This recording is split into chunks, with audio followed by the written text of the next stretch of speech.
Hey guys, welcome back to Shivam classes. अब हम बात करते हैं कि कायिक प्रवर्धन क्या होता है, यानी कि वेजिटेटिव प्रोपागेशन क्या होता है। इसके बारे में जो है हम यहाँ पर डिटेल में डिस्कस करने वाले हैं। सबसे पहले बात करें कि कायिक प्रवर्धन होता क्या है, इसकी डेफिनेशन क्या होती है, इसकी परिभाषा क्या होती है। तो अगर परिभाषा की बात करें तो यह एक प्रकार का अलैंगिक जनन है। हमने पिछली क्लास के अंदर बात की थी कि लैंगिक जनन और अलैंगिक जनन, ये दो प्रकार का जनन होता है। सबसे पहले तो बात करें जनन क्या होता है, तो अपने समान संतति उत्पन्न करना, इसको बोला जाता है जनन। ये दो प्रकार के होते हैं, लैंगिक और अलैंगिक। लैंगिक के अंदर दो जो है पेरेंट्स की आवश्यकता होती है, एक तो मेल और एक फीमेल। लेकिन अलैंगिक के अंदर क्या होता है, केवल एक जो है उसके द्वारा भी संतति उत्पन्न की जा सकती है, यानी कि अपने समान संतति उत्पन्न की जा सकती है। इसके अंदर केवल एक पेरेंट की आवश्यकता होती है, एक जीव की आवश्यकता होती है, एक चीज की आवश्यकता होती है। ठीक है, तो ये जो है, अब यहाँ पर हम किसकी बात कर रहे हैं, हम बात कर रहे हैं कायिक प्रवर्धन की। तो ये एक प्रकार का कैसा जनन है, ये है अलैंगिक प्रकार का जनन है, यानी कि इसके अंदर केवल एक जो है वो जनक की आवश्यकता होती है, केवल एक जनक ही आवश्यकता होती है। जिस प्रकार से लैंगिक के अंदर एक माता एक पिता की आवश्यकता होती है, या फिर एक मेल एक फीमेल की आवश्यकता होती है, या फिर हम बोले तो दो जनक की आवश्यकता होती है, लेकिन अलैंगिक के अंदर केवल एक जनक की आवश्यकता होती है। तो कायिक प्रवर्धन जो है वो एक अलैंगिक जनन होता है। क्यों? क्योंकि इसके अंदर केवल एक जनक होता है। फिर बात करते हैं पादपों में कायिक भागों जैसे जड़, तना, पत्ती, पुष्प आदि के द्वारा नई संतति उत्पन्न होने को कायिक प्रवर्धन कहते हैं। पादपों के अंदर यानी कि पेड़ों के अंदर उसके जो कायिक भाग होते हैं, ये मान लो कि ये पेड़ है, ये पेड़ है पूरा, ये पेड़ है, इसकी जो कायिक भाग हैं, जैसे इसकी जड़ है, इसका तना है, इसकी जो पत्तियां हैं इसके ऊपर जो फूल लगे हुए हैं, इनके द्वारा अगर नई संतान की उत्पत्ति होती है तो इस प्रकार का जो जनन होगा उसको बोला जाएगा कायिक प्रवर्धन। तो कायिक प्रवर्धन की अगर परिभाषा की बात करें तो पादपों में कायिक भागों जैसे जड़, तना, पत्ती, पुष्प आदि के द्वारा नई संतति उत्पन्न होने को कायिक प्रवर्धन या फिर वेजिटेटिव प्रोपागेशन कहते हैं। तो ये तो इसकी डेफिनेशन की बात हो गई। फिर बात करते हैं कायिक प्रवर्धन में भाग लेने वाली जो पादप होते हैं उसके भाग को कायिक प्रवर्ध यानी कि प्रोपाग्यूले कहते हैं। जैसे मान लो अभी हमने बात की थी कि भाई जो पेड़ है उसके फूल, पत्ती, तना, जड़ ये सब जो हैं वो अपने समान संतति उत्पन्न करते हैं, इसलिए हम इसको कायिक प्रवर्धन कहते हैं। ठीक है, अब जैसे मान लो कि किसी भी पादप की जो जड़ है वो जो है अपने समान संतति उत्पन्न कर रही हैं, जड़ जो है वो क्या कर रही हैं, अपने समान संतति उत्पन्न कर रही हैं। तो इसका मतलब जो जड़ है इसको हम क्या बोलेंगे, कायिक प्रवर्ध, कायिक प्रवर्ध। तो जो कायिक जनन के अंदर, कायिक प्रवर्धन के अंदर जो पादप का भाग जो है वो भाग लेता है उसको बोला जाएगा कायिक प्रवर्ध या प्रोपाग्यूले, यानी कि जिसके द्वारा पादप का जो भाग जिसके द्वारा अपने समान संतति उत्पन्न की जाती है उसको कायिक प्रवर्ध बोला जाता है। अब सर इसका उदाहरण बताओ। जैसे आलू के अंदर जो उसकी आँख होती है वो, अदरक के अंदर उसके जो प्रकंद होते हैं वो, ये सब इसके उदाहरण हैं। किसके? कायिक प्रवर्ध के उदाहरण हैं। कायिक प्रवर्ध क्या होता है? पादप का वह भाग जिसके द्वारा जो है वो कायिक प्रवर्धन संपन्न होता है, जिसके द्वारा नई संतान की उत्पत्ति होती है। ठीक है, अब बात करते हैं कि कायिक प्रवर्धन कितने प्रकार का होता है, कायिक प्रवर्धन के प्रकार क्या होते हैं, टाइप्स ऑफ वेजिटेटिव प्रोपागेशन क्या होता है। तो कायिक प्रवर्धन जो है वो दो प्रकार का होता है, एक तो प्राकृतिक और एक होता है कृत्रिम। एक नेचुरल वेजिटेटिव प्रोपागेशन, एक आर्टिफिशियल वेजिटेटिव प्रोपागेशन। तो कायिक प्रवर्धन प्राकृतिक रूप से होता है, किंतु कृत्रिम रूप से भी कायिक जनन कराया जा सकता है। ठीक है, अब यहाँ पे जैसे नाम से पता चल रहा है प्राकृतिक कायिक प्रवर्धन, ऐसा कायिक प्रवर्धन जो कि प्राकृतिक रूप से होता है, उसके अंदर इंसान का कोई इंटरफेयर नहीं होता है, इंसान का कोई हाथ नहीं होता है। लेकिन कृत्रिम कायिक प्रवर्धन के अंदर क्या होता है, इंसान ऐसी कोई चीज करेगा जिसके द्वारा कोई भी पादप जो है वो अपने समान संतति उत्पन्न करेगा। तो ये था प्राकृतिक और कायिक प्रवर्धन। अब हम इसको डिटेल में पढ़ते हैं कि प्राकृतिक कायिक प्रवर्धन क्या होता है, और फिर उसके बाद जो है हम कृत्रिम प्रवर्धन की भी बात कर लेंगे। सबसे पहले बात करते हैं प्राकृतिक कायिक प्रवर्धन। प्राकृतिक कायिक प्रवर्धन, जड़ के द्वारा कायिक प्रवर्धन। अब भाई जैसे मैंने बात की ना अभी, भाई कौन कौन सी पादप, जो पादप की जो अलग अलग भाग होते हैं, जैसे जड़, तना, पत्ती, फूल, इस प्रकार से पादप के अलग अलग भाग जो हैं उसके द्वारा जो है कायिक प्रवर्धन हो सकता है। अब प्राकृतिक कायिक प्रवर्धन की बात कर रहे हैं तो सबसे पहले हम जड़ की बात करते हैं कि जड़ के द्वारा जो कायिक प्रवर्धन होता है वो, उसके उदाहरण क्या क्या हैं। तो जड़ के द्वारा जो कायिक प्रवर्धन होता है उसका अगर उदाहरण की बात करें तो शीशम, सिरस, मुराया, शकरकंद, एस्पेरेगम, ये जो है वो किसके उदाहरण हैं, जड़ के द्वारा कायिक प्रवर्धन। अब जड़ के द्वारा कायिक प्रवर्धन कैसे, जैसे शकरकंद का नाम आपने सुना होगा। शकरकंद को जो है वो अपनी जड़ के द्वारा जो है वो अपने समान क्या कर लेता है, संतति उत्पन्न कर लेता है, यानी कि अपने समान जो है वो और ज़्यादा शकरकंद बना लेता है। यहाँ पे देखो फोटो के अंदर जो है वो दिखा रखा है शकरकंद के, ये जो क्या है फोटो है। तो जड़ से ये जो है वो कायिक प्रवर्धन होता है। फिर नेक्स्ट बात करें कि तने के द्वारा कायिक प्रवर्धन, स्टेम के द्वारा जो है वो वेजिटेटिव प्रोपागेशन। अब इसके अंदर अलग अलग प्रकार के होते हैं। सबसे पहले बात करें भूमिगत तने के द्वारा कायिक प्रवर्धन, यानी कि उसका तना जो है वो भूमिगत है। उदाहरण की बात करें तो कंद के अंदर जो आता है आलू, वो प्रकंद के अंदर आता है अदरक और केला, शकलकंद के अंदर आता है प्याज, और घनकंद के अंदर आता है अरबी। ये सब किसके उदाहरण हैं, तने के द्वारा, तने के द्वारा कायिक प्रवर्धन। तना भी कौन सा, भूमिगत तना, जो भूमि के अंदर तना जो होता है उसके द्वारा जो है वो कायिक प्रवर्धन। यहाँ पे अरेबी देख लीजिए, ये अरेबी है, इसके अंदर कायिक प्रवर्धन इस प्रकार से होता है। ये प्याज है, ये अदरक और ये केला है, ये देखिए।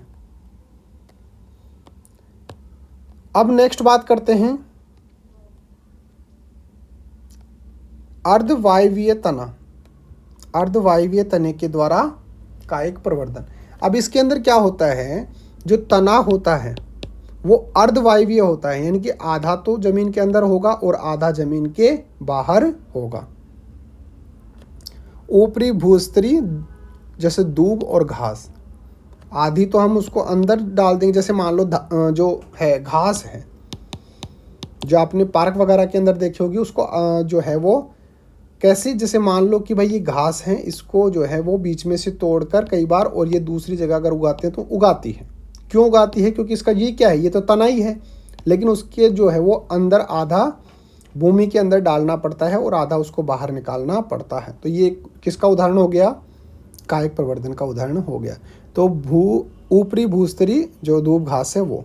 फिर है अंत भूस्तरी पुदीना, पुदीना जो होता है, पुदीना की भी आप क्या कर सकते हैं, एक तने को तोड़कर अगर दूसरी जगह पर उगा देंगे, उसको डाल देंगे, तो ये जो है वो पूरा का पूरा पेड़ बन जाता है। तो ये किसके द्वारा बन रहा है, तने के द्वारा बन रहा है।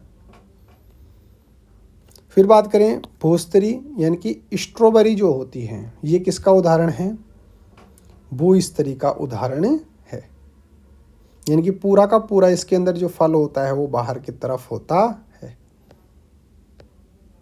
भूस्तारिका, इसका उदाहरण क्या है, जल कुंभी, इसका उदाहरण क्या है, जल कुंभी। फिर है वायवीय तने के द्वारा कायिक प्रवर्धन। अभी तो हमने क्या किया था, तने को जो है वो आधा तो अंदर डाला था, आधा बाहर रखा था। इसके अंदर पूरा का पूरा तना जो होता है वो बाहर की तरफ रहता है। तो वायवीय तने के द्वारा कायिक प्रवर्धन, उदाहरण गन्ना। गन्ना जो होता है वो पूरा का पूरा बाहर होता है। अब दूसरी बात करें, ये तो हमने बात की किसके द्वारा, तने के द्वारा कायिक प्रवर्धन। अब हम बात करते हैं पर्ण, यानी जो पत्ती होती है, किसी भी पेड़ की जो पत्ती होती है उसके द्वारा भी तो कायिक प्रवर्धन हो सकता है। तो अब पत्ती के द्वारा, पर्ण के द्वारा कायिक प्रवर्धन कैसे होता है? Vegetative propagation by leaf. बायोफ्रिल जो फिल्म होता है, पत्थर कट्टा जो चट्टा जो होता है, वो इसका उदाहरण है। किसका उदाहरण है? पर्ण के द्वारा, यानी कि उसका जो पर्ण है, उसकी जो पत्ती है, उसके द्वारा जो है वो कायिक प्रवर्धन का उदाहरण है। ये है पत्थर चट्टा, आराम से देख लीजिए, याद रखना कि किसके द्वारा है, पर्ण के द्वारा, उसकी जो पत्ती होती है उसके द्वारा। फिर दूसरा उदाहरण है बिगोनिया। पत्तियों के पर्ण वृंत तथा पर्ण सिराओं पर पर्ण कलिकाएं उपस्थित होती हैं। यहाँ पर अगर जो ब्रायोफिल्म होता है उसके अंदर क्या होता है, पत्तियों के किनारों पर पर्ण कलिकाएं उपस्थित होते हैं। जो पर्ण है, यहाँ पे ये पर्ण है, इसके जो किनारे हैं यहाँ पे, ये देखो, यहाँ पे देखो, आराम से दिख जाएगा, अभी रुक जाओ मैं दिखा दूंगा आपको। यहाँ पे जो इसके किनारे हैं, यहाँ पे पर्ण कलिकाएं होती हैं, उपस्थित होती हैं। देखो मैं दिखाता हूँ, एक मिनट रुको।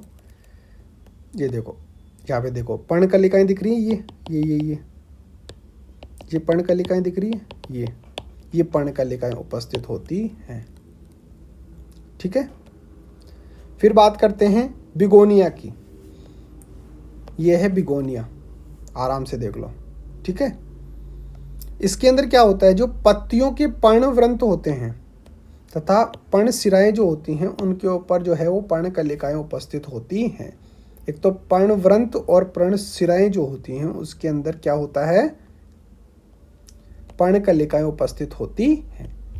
अब ये बात हो गई कि भाई पत्तियों के द्वारा। अब हम बात करते हैं फूल के द्वारा। जो पेड़ का जो फूल होता है, पेड़ का जो फूल होता है, फ्लावर जो होता है, उसके द्वारा भी तो कायिक प्रवर्धन हो सकता है। तो अब हम बात करते हैं पुष्प द्वारा कायिक प्रवर्धन, वेजिटेटिव प्रोपागेशन बाय फ्लावर। पुष्प रूपांतरित होकर पत्र कलिकाएं बनाता है। जो पुष्प है वो रूपांतरित होकर और पत्र कलिकाएं बना लेता है, जिससे संतति उत्पन्न होती है। जैसे उदाहरण दो, अगेव, लिलियम और डायोस्कोरिया। डायोस्कोरिया ये किसके उदाहरण हैं? ये उदाहरण है पुष्प द्वारा कायिक प्रवर्धन के। अब ये तो बात कर रहे थे हम किसकी, ये तो थी कृत्रिम। जो कृत्रिम कायिक प्रवर्धन होता है, जो नेचुरली होता है, जिसके अंदर इंसानों का कोई हाथ नहीं होता है।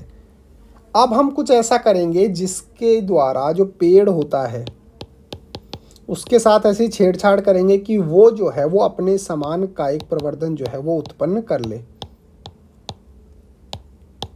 यानी कि अपने समान संतति उत्पन्न कर ले। अब ऐसा क्या करेंगे वो देखिए। इसके अंदर कौन कौन सी विधि होती हैं वो भी हम यहाँ पर डिस्कस कर लेंगे। तो सबसे पहले बात करते हैं कि कायिक प्रवर्धन, जो कृत्रिम कायिक प्रवर्धन होता है, आर्टिफिशियल वेजिटेटिव प्रोपागेशन जो होता है वो क्या होता है। कायिक प्रवर्धन कृत्रिम रूप से भी किया जा सकता है, जिसमें पादप के किसी का कायिक भाग उपयोग करके पौधे तैयार किए जाते हैं। यानी कि हम जो है वो कोई भी पौधा है, ये पौधा है कोई, हम इसका एक छोटा सा भाग ले लेंगे इस पूरे पेड़ का और उसका यूज़ करके और एक नया पेड़ जो है वो तैयार कर देंगे। तो हमने पेड़ से पेड़ तैयार कर दिया, लेकिन ये पेड़ ने खुद नहीं किया, नेचुरल नहीं किया, हमने तैयार किया है। कृत्रिम कायिक प्रवर्धन विधियों द्वारा किया जाता है। जो कृत्रिम कायिक प्रवर्धन जो होता है वो अलग अलग विधियों द्वारा किए जाते हैं। कौन कौन से प्रकार के होते हैं कायिक प्रवर्धन, कृत्रिम कायिक प्रवर्धन? एक तो होता है कर्तन, एक होता है दाब लगाना और एक होता है रोपण। ये तीन ऐसी विधि हैं जिसके द्वारा कृत्रिम कायिक प्रवर्धन किया जाता है। अब सबसे पहले बात करें कि भाई कर्तन क्या होता है। जैसा कि नाम ही बता रहा है, कटिंग। हम इसके अंदर कुछ पादप जो है उसका थोड़ा बहुत भाग कट कर लेंगे और फिर उसके द्वारा जो है हम नए पेड़ का निर्माण करेंगे। इसमें पादप के किसी कायिक भाग को लेकर उसे भूमि में रोपित कर देते हैं। जिससे नया पादप तैयार हो जाता है। कटिंग का मतलब क्या हो गया, मैंने अभी आपको बताया कि हम एक पेड़ है, जैसे मान लो कोई बड़ा पेड़ है, ये कोई बड़ा पेड़ है, इसका हम छोटा सा भाग कट करके, नाम ही बता रहे हैं ना भाई कटिंग, तो हम इसका छोटा सा भाग कट करके और फिर उसको जो है वो ज़मीन के अंदर इस प्रकार से डाल देंगे, और इससे ये जो छोटा सा भाग लिया था इसके द्वारा अब एक नया पौधा तैयार हो जाता है। तो इस प्रकार की जो विधि होती है उसको बोला जाता है कर्तन। अब ये कौन कौन से प्रकार के होते हैं वो भी देख लेते हैं। स्तंभ कर्तन, स्टेम जो होती है, पेड़ की जो स्टेम होती है उसको हम काट रहे हैं, उसका हिस्सा ले रहे हैं। इस विधि में पौधे के स्तंभ, स्तंभ का मतलब स्टेम, जो पेड़ होता है, जैसे मान लो ये पेड़ है और इसका जो ये स्तंभ होता है, इसका जो तना होता है उसकी बात कर रहे हैं, या किसी टहनी के छोटे टुकड़े को काटकर जमीन में रोप दिया जाता है जिससे नया पादप तैयार होता है। इस विधि के अंदर क्या होता है, जो स्तंभ कर्तन होता है इसके अंदर क्या करते हैं, या तो हम उसका स्तंभ ले लेंगे, उसका तना ले लेंगे, या फिर उसकी जो टहनी होती है, जैसे मान लो ये टहनी है, इसका छोटा सा हिस्सा लेकर और फिर उसको जो है वो ज़मीन के अंदर गाड़ देते हैं जिससे एक नया पौधा तैयार हो जाता है। टहनी के उस छोटे टुकड़े को हार्मोन में रखने से मूल निर्माण की प्रक्रिया तेजी से होती है। अगर हम, एक तो तरीका है भाई उसको नेचुरली तैयार होने दें, अगर हम उस छोटे से टुकड़े को हार्मोन में रख देते हैं, जैसे मान लो कि भाई मैंने जो है ये इसका तना था, मैंने इसका इतना सा हिस्सा काट लिया, अब इसको जो है वो हार्मोन के अंदर रख दिया, ये हार्मोन है इसके अंदर मैंने इसको रख दिया, तो इसके अंदर जो मूल निर्माण होने की जो प्रक्रिया है वो तेज़ी से हो जाएगी, यानी कि पेड़ निर्माण की जो प्रक्रिया है वो ज़्यादा तेज़ी से होगी। अब सर इसका उदाहरण दो। उदाहरण जैसे गन्ना जो है, जैसे ये मान लो ये गन्ना है, इसका आप छोटा सा टुकड़ा तोड़कर और फिर जो है वो अपने दूसरी जगह पर अगर उसको रोप देंगे इस तरीके से, तो यहाँ पर दूसरा गन्ने का पेड़ जो है वो तैयार हो जाएगा। इसी प्रकार से गुलाब, बोगनविलिया, चमेली, अंगूर आदि जो होते हैं इसके उदाहरण हैं। फिर है मूल कर्तन, जो उसकी रूट होती है, उसकी जो जड़ होती है, जैसे मान लो ये पेड़ की जड़ है, ये इसके अंदर से हम छोटा सा हिस्सा काट कर और फिर उसके द्वारा अगर कोई नया पौधा तैयार कर लेते हैं उसको बोला जाता है मूल कर्तन। परिभाषा, इस विधि में किसी पादप की जड़ को भूमि में ऊर्ध्व स्थिति में भूमि में रोप देते हैं। हमने क्या किया, पादप की जड़ है उसको छोटा सा काट लिया और फिर उसके अंदर जो है वो ऐसे सीधा का सीधा उसको जो है वो भूमि के अंदर रोप दिया, जिससे कलिकाएं व जड़ें निकल कर नए पादप का निर्माण करती हैं। अब धीरे धीरे इसके अंदर जो है वो जड़ें और ज़्यादा गहरी हो जाती हैं, मतलब बढ़ जाती हैं, और धीरे धीरे जो है पेड़ का निर्माण हो जाएगा। फिर है दाब लगाना। ये तो पहली विधि थी कर्तन द्वारा, यानी कि पौधे का हम एक छोटा सा हिस्सा काट लेंगे और फिर उसको जो है वो ज़मीन के अंदर गाड़ देंगे। दूसरी विधि जो है वो क्या है, दाब लगाना। इस विधि में शाखाओं या तने से जड़ निकाली जाती हैं। इसके अंदर क्या होता है, जो शाखाएं होती हैं पेड़ की या फिर उसके जो तने से जो है वो जड़ निकाली जाती हैं। कैसे, जैसे मान लो कि भाई ये पेड़ है, ये पेड़ है, पूरा पेड़ है, ठीक है। अब मैंने क्या किया, इसकी जो यहाँ पर जो है वो कोई इसका तना है या फिर ये इसका तना है, इसको मैंने क्या किया, यहाँ से थोड़ा सा काट दिया इसको, और कट करने के बाद मैं ये कोशिश कर रहा हूँ कि यहाँ से इसकी जड़ निकल जाए और यहाँ से एक नया पेड़ बन जाए। जैसे आपने बरगद का पेड़ देखा होगा ना, बरगद का पेड़ कितने चारों तरफ से इस प्रकार से गिरा हुआ होता है, अलग अलग प्रकार से। तो उसी प्रकार से हम कृत्रिम रूप से करना चाहते हैं कि इसके यहाँ से कोई जड़ निकल जाए, यहाँ से कोई जड़ निकल जाए, हम ऐसा चाह रहे हैं। और इस प्रकार से जो है वो चारों तरफ जो है वो पेड़ जो है वो फैल जाए, हम ऐसा इस विधि के अंदर कर रहे हैं। तो दाब लगाने के अंदर हम क्या कर रहे हैं, उसकी जो शाखा है या फिर उसका जो तना है वहाँ से जड़ निकालने की कोशिश करते हैं। सबसे पहले इसके अंदर अगर प्रकार की बात करें तो सबसे पहले आती है टीला दाब लगाना। इस तकनीक में पौधे की ऐसी शाखा को जमीन में दबाया जाता है जिस पर एक से अधिक पर्व संधियां पाई जाती हैं, ताकि पर्व संधियां से आप अपस्थानिक जड़ें निकलने लगे। इसके अंदर हम क्या करते हैं कि ज़मीन के अंदर जो है ऐसी पर्व संधियाँ पाई जाती हैं इस प्रकार की विधि के अंदर, ताकि जो पर्व संधियाँ हैं उससे अपस्थानिक जड़ें निकाली जा सकती हैं। उससे ही जो है वो, जैसे मान लो ये है, यहाँ से हमने जड़ निकालनी है तो हम इसको जो है वो ज़मीन के अंदर गाड़ने का कोशिश करेंगे, या फिर यहाँ पे कोई ऐसी केमिकल वगैरह लगा देंगे जिससे यहाँ से जो है वो पेड़ ग्रो करना शुरू कर दें। जब अपस्थानिक जड़ें निकलने लगती हैं तो इसे अपने जनक पादप को काट कर अलग करने के लिए उगाया जा सकता है। और जब यहाँ से मान लो कि भाई जड़ें निकलना शुरू हो गई, तो अब क्या करते हैं, इसको यहाँ से काट लेते हैं और फिर इसको अलग से उगा देते हैं, तो ये नया पेड़ जो है वो बन गया। ऐसा चमेली और मोगरा के अंदर किया जाता है। जो चमेली का पेड़ होता है और जो मोगरा का पेड़ होता है उसके अंदर ऐसा ही किया जाता है। फिर है वायु दाब लगाना। इस विधि का प्रयोग वृक्ष की किसी शाखा में कृत्रिम रूप से जड़ों का निर्माण करने के लिए किया जाता है। इसके लिए पादप की किसी मोटी शाखा को चुनकर उसके चारों ओर छाल को एक विलय के रूप में हटा दिया जाता है। जैसे मान लो ये उसकी तना है या फिर उसका जो है वो शाखा है, तो इसके अंदर क्या करेंगे, इसके चारों तरफ जो है उसको छील देंगे। इसका जो ऊपर का हिस्सा है उसको छील देंगे। छाल को विलय के रूप में हटा दिया जाता था। इस छाल हटाए हुए भाग को गीली मिट्टी, अब इसके अंदर ऊपर क्या करेंगे, गीली मिट्टी डालकर और गीली रुई और मोस के द्वारा जो है ढक देते हैं। अब गीली रुई क्यों करते हैं, क्योंकि इसके अंदर पानी की भी तो आवश्यकता होगी ना ग्रोथ करने के लिए, तो गीली रुई से जो है वो पानी लेता रहता है धीरे धीरे जैसे जैसे उसकी आवश्यकता होती है। तो गीली रुई या मोस के द्वारा ढक दिया जाता है। इसे नाम रखने के लिए इससे एक पात्र जोड़ दिया जाता है जो बूंद बूंद पानी प्रदान करता रहता है। इसे ढके हुए भाग को गुड्डी कहते हैं। जो हमने यहाँ पर थोड़ा बहुत क्या किया भाई, ये इसकी वलय है, इसकी जो शाखा है, इसके अंदर से हमने इसको छील दिया, यहाँ से छील दिया, ठीक है। अब छीलने के बाद हमने क्या किया, यहाँ पे मिट्टी डाल दी ताकि इसको पोषण मिलता रहे चारों तरफ से। इसके ऊपर जो है वो गीली रुई जो है उससे उसको ढक दिया। तो इसका ये वाला जो भाग है जिसके अंदर हमने इतना काम किया उसको बोला जाता है गुट्टी, ठीक है। अब हम बात करते हैं कि सर उदाहरण कौन कौन से होते हैं। जैसे संतरा, नींबू, अमरूद और लीची जो होता है वो इसके उदाहरण हैं। इस विधि द्वारा जो है वो उत्पन्न किए जा सकते हैं। फिर आती है अपनी अगली विधि रोपण। रोपण कृत्रिम विधि के अंदर कायिक प्रवर्धन कैसे होता है वो हम देख लेते हैं। इस विधि में दो अलग अलग पादपों के हिस्से को जोड़कर उत्तम किस्म वाला पादप जो है वो तैयार किया जाता है। इसके अंदर क्या करते हैं, दो पादप हैं, जैसे मान लो ये ए है और ये बी है। हम क्या करते हैं, थोड़ा बहुत हिस्सा इसका ले लेते हैं, थोड़ा बहुत हिस्सा इसका ले लेते हैं और फिर जो है एक इन दोनों को मिलाकर एक नया पौधा तैयार करते हैं। अब इसके अंदर ए के भी गुण पाए जाएंगे और बी के भी गुण। क्यों, क्योंकि इसके अंदर ए का भी हिस्सा है और बी का भी हिस्सा है। तो इससे क्या होगा, जो अब ये पादप बनेगा इसके अंदर इन दोनों के गुण पाए जाएंगे, तो ये ज़्यादा इन दोनों से बेटर होगा क्योंकि इसके अंदर जो है वो दोनों के गुण पाए जा रहे हैं।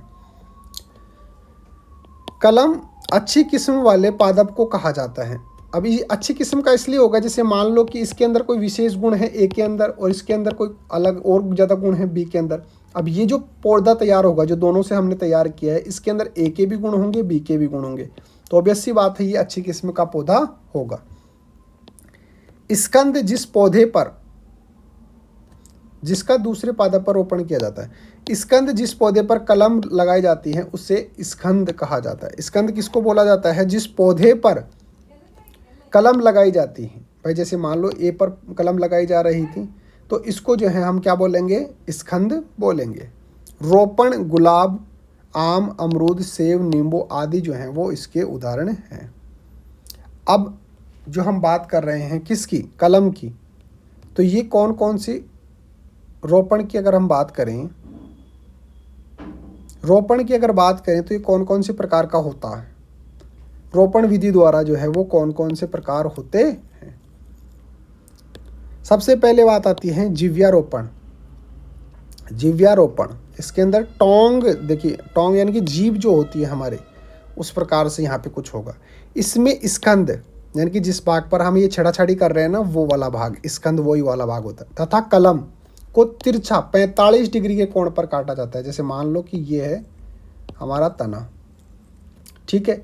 अब हम इस पर क्या करेंगे, 45 डिग्री की कोण पर या तो ऐसे या फिर ऐसे जो है वो काटा जाता है। यहाँ पे ये कोण जो है वो कितना होगा, 45 डिग्री। और इसके मध्य में एक चीरा लगाया जाता है, इस प्रकार से तिरछा जो चीरा होता है वो लगाया जाता है ताकि यह एक दूसरे में फिट हो जाए। अब हम क्या करेंगे, जैसे मान लो कि भाई ये इसका एक तना है, इसका थोड़ा सा हिस्सा लिया, एक डाली इसमें से काट ली। अब यहाँ से एक चीरा लगाएंगे। अब यहाँ पे क्या हो गया, एक छेद हो गया। यहाँ पे क्या हो गया, एक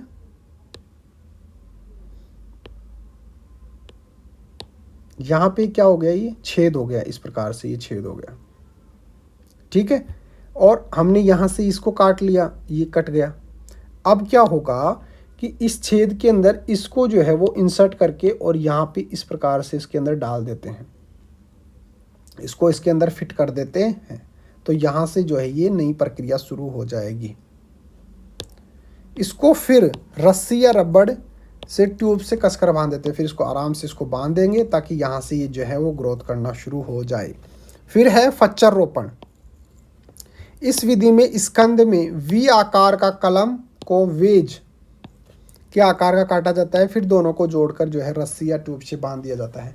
इसके अंदर तो हमने क्या किया, 45 डिग्री के कोण पर इस पर क्या करते हैं, जैसे मान लो कि भाई ये जो है वो है अपना तना, इसके अंदर इस प्रकार से काटा जाता है, वी आकार के अंदर काटा जाता है। फिर इसके अंदर जो है वो दूसरे तने को इस प्रकार से डाल दिया जाता है, फिर इसको आराम से इसको बांध देंगे। फिर है मुकुट रोपण।